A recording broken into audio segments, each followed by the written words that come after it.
जय हिंद दोस्तों। चलिए दोस्तों बात करते हैं इस एक और क्वेश्चन के बारे में। इस क्वेश्चन में एग्जामिनर ने कहा in an examination there are 3 subject of 100 marks each.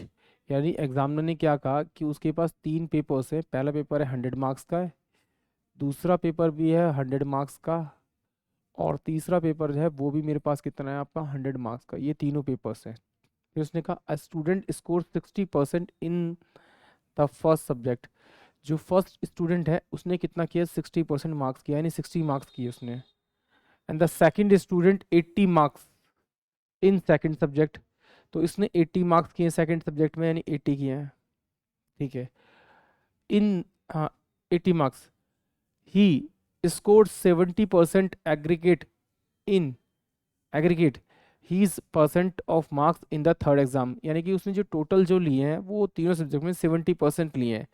तो एग्जामिनर पूछ रहा है कि थर्ड में उसने कितने परसेंट लिए वो बताना है।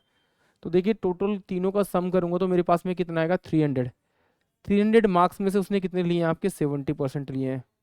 तो इसको मैं सॉल्व करूंगा तो 70 यानी कि कितना आएगा 7 या 21, यानी कि 210 मार्क्स इसने टोटल लिए हैं। जबकि 2 मार्क्स में इसने कितने लिए, 140 मार्क्स लिए हैं। तो इसमें से मैं 140 माइनस करूंगा तो मेरे पास कितना आएगा आपका 70 है। तो इसने जो थर्ड एग्जाम में मार्क्स लिए होंगे वो 70 लिए होंगे। 100 मेरे पास है तो 70 उसमें से लिए हैं उसने, अपोन में 100 इंटू में परसेंटेज के लिए से सॉल्व करेंगे तो क्या होगा 70% मार्क्स।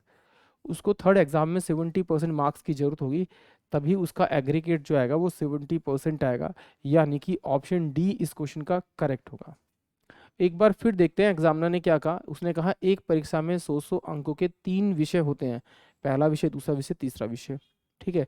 फिर एक छात्र पहले विषय में 60% लेता है, तो पहले विषय में उसने 60% ले लिए। फिर उसने कहा दूसरे विषय में 80% लिए उसने। फिर उसने कहा उन्होंने कुल मिलाकर 70% अंक लिए, तीनों ने 70% अंक लिए। तो तीनों का टोटल कितना है, 100 टोटल 300 मार्क्स में से 70% लिए, तो 210 नंबर उन तीनों ने लिए। जबकि उन दोनों ने टोटल 140 नंबर लिए, तो बचे कितने 70। जो 70 नंबर लिए होंगे वो किसने लिए होंगे, थर्ड वाले नहीं लिए होंगे। तो 70 अपॉन में 100 इंटू में 100 से मल्टीप्लाई करेंगे तो परसेंटेज आ जाएगा।